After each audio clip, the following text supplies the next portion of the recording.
नमस्कार दोस्तों, आप सभी देख रहे हैं आपका अपना चैनल बेजोड़ रत्न।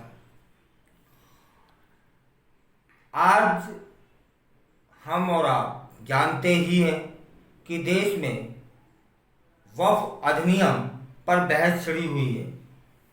सबके अपने अपने विचार हैं, सबका अपना अपना मत। और यह बहस अभी कुछ दिन पूर्व संसद में हुई। उसमें अखिलेश यादव और अमित शाह में एक बहस हो गई। तो जानते हैं कि अमित शाह ने अखिलेश यादव से क्या कहा और अखिलेश यादव ने अमित शाह को क्या बोला। यह बहस जब संसद में हुई तब संसद में हलचल भी हुई और उस हलचल के कई मायने बाहर आए। हम और आप दोनों जानने का प्रयास करते हैं उस हलचल को। फिलहाल आप सभी जानते ही हैं कि वक्फ अधिनियम में संशोधन का प्रस्ताव हाल ही में संसद में पेश हुआ है। इस विधेयक के तहत वक्फ बोर्ड की जो शक्तियां हैं उन्हें कम करने की योजना बताई जा रही है। यह संशोधन धार्मिक आस्था और समुदायों के अधिकारों पर प्रभाव भी डाल सकता है। ऐसे में समाजवादी पार्टी ने इसका विरोध करना शुरू कर दिया है और इसे तुष्टीकरण की राजनीति करार दिया। फिलहाल वक्फ अधिनियम में संशोधन का प्रस्ताव हाल ही में संसद में पेश किया गया।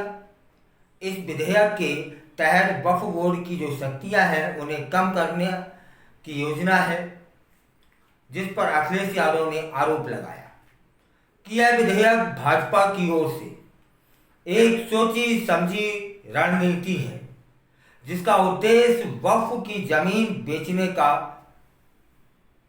इरादा है। उन्होंने कहा कि भाजपा अब रियल एस्टेट कंपनी की तरह काम कर रही है। संसद में इस विधेयक पर बहस के दौरान अखिलेश यादव ने कहा कि यह बिल बहुत सोची समझी रणनीति का हिस्सा है। जब लोकतांत्रिक तरीके से चुने जाने की प्रक्रिया पहले से ही हो चुकी है, तब इन सब का क्या जरूरत। इस पर अमित शाह भड़क गए। अमित शाह ने लोकसभा में खड़े होकर कहा कि अखिलेश जी, अध्यक्ष के अधिकार सिर्फ विपक्ष के लिए ही नहीं है, पूरे सदन के लिए हैं। इस तरह की गोलमोल बातें आप नहीं कर सकते। आप अध्यक्ष के अधिकारों के संरक्षक नहीं हैं। यह सुनकर सदन में तालियां बजने लगी और लोगों के चेहरे पर मुस्कान भी देखी गई। फिलहाल अखिलेश यादव ने आगे बोला कि सच्चाई यह है कि भाजपा अपने हताश और निराश चंद कट्टर समर्थकों के तुष्टीकरण के लिए यह बिल लाने जा रही है। आज तो हमारे आपके अधिकार कट रहे हैं। उन्होंने यह भी कहा कि यह विधेयक धार्मिक मसले पर हमला है। उनकी इस टिप्पणी से सदन में और गर्मी बढ़ गई। यादव ने यह भी कहा कि अगर जिलाधिकारी को सभी शक्तियां दे दी जाएंगी तो इसके परिणाम आने वाली पीढ़ियों को भुगतने पड़ेंगे। अमित शाह ने इस बहस में अपनी बात रखी और बोला कि यह विधेयक केवल एक राजनीतिक चाल नहीं है, बल्कि यह एक आवश्यक कदम है। उन्होंने कहा कि हम लोकतंत्र को मजबूत बनाने के लिए काम कर रहे हैं, ना कि इसे कमजोर करने के लिए।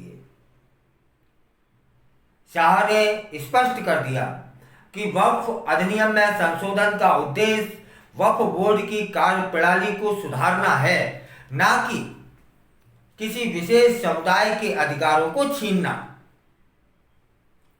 यह विधेयक सभी के लिए फायदेमंद हो सकता है।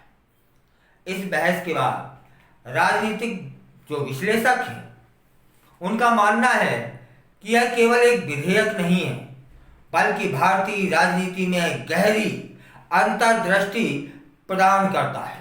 यह दर्शाता है कि कैसे राजनीतिक दल अपने अपने हितों के लिए धार्मिक मुद्दों का उपयोग करते हैं। साथ ही यह भी स्पष्ट है कि इस तरह की बहसें न केवल संसद में बल्कि आम जनता के बीच में भी हो रही हैं। लोग इस पर अपनी राय व्यक्त कर रहे हैं और यह देखना दिलचस्प होगा कि आगे क्या होता है। आज हमने देखा कि कैसे विधेयक के लिए संसद में बहस हुई। एक नई बहस को जन्म दिया गया। राजनीतिक नेताओं के बीच तीखी नोकझोंक हुई। यह स्थिति न केवल बांग्लादेश के लिए बल्कि पूरे देश के लिए महत्वपूर्ण है। बांग्लादेश को भी संसद में उठाया गया। फिलहाल वक्फ बोर्ड को लेकर तीखी बहस हुई है संसद में। आम जनमानस में भी यह बहस का मुद्दा बना हुआ है। अब देखने वाली बात यह होगी कि आगे क्या होता है। यदि आपको हमारे यह वीडियो पसंद आया हो तो लाइक करें, सब्सक्राइब करें और अपने विचार कमेंट में साझा करें, जिससे आपके विचार के अनुसार खबर बनाई जा सके, वीडियो बनाया जा सके।